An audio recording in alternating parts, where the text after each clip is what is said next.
Transparency ইন্টারন্যাশনালে দুর্নীতি ধারণা সূচক সিপিআই 100 স্কোরের মধ্যে 2024 সালে বাংলাদেশ পেয়েছে মাত্র 23 পয়েন্ট, যা গত 13 বছরের মধ্যে সর্বনিম্ন। 2023 সালে এই স্কোর ছিল 24, অর্থাৎ দেশের দুর্নীতির সূচকে আরও এক ধাপ পিছিয়েছে বাংলাদেশ।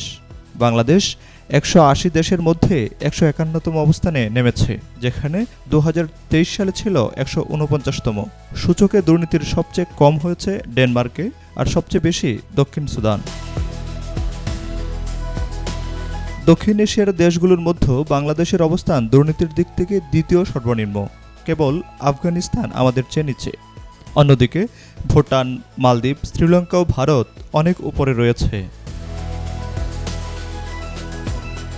টিআইবির নির্বাহী পরিচালক ইফতেখারুজ্জামান জানান, দুর্নীতি এখন বিচ্ছিন্ন ঘটনা নয়, এটি সিস্টেমিক। প্রশাসন, প্রকল্প বাস্তবায়ন, আর্থিক লেনদেন ও নিয়োগ প্রক্রিয়ার স্বচ্ছতার ঘাটতি ক্রমশ বাড়ছে।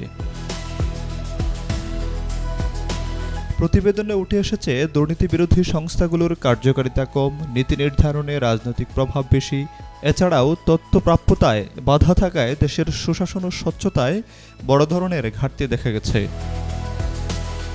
দুর্নীতি প্রতিরোধে টিআইবি আগামী নির্বাচনের জন্য 52টি প্রস্তাব তুলে ধরেছে। এর মধ্যে উল্লেখযোগ্য হল রাজনৈতিক দলের কার্যক্রমে গণতন্ত্র ও শুদ্ধাচারের চর্চা, সম অধিকার ও ন্যায় বিচার নিশ্চিত করা। এছাড়াও শিক্ষা, স্বাস্থ্য, কৃষি, বিদ্যুৎ, জ্বালানি, পরিবেশ ও জলবায়ু খাতে সংস্কার ও সুশাসনের অঙ্গীকার। বিশেষজ্ঞরা বলেন, দুর্নীতি দমন রাজনৈতিক দলের ভেতর থেকেই সংস্কারের ওপর নির্ভর করে, এটি বাইরে থেকে চাপ দিয়ে সম্ভব নয়।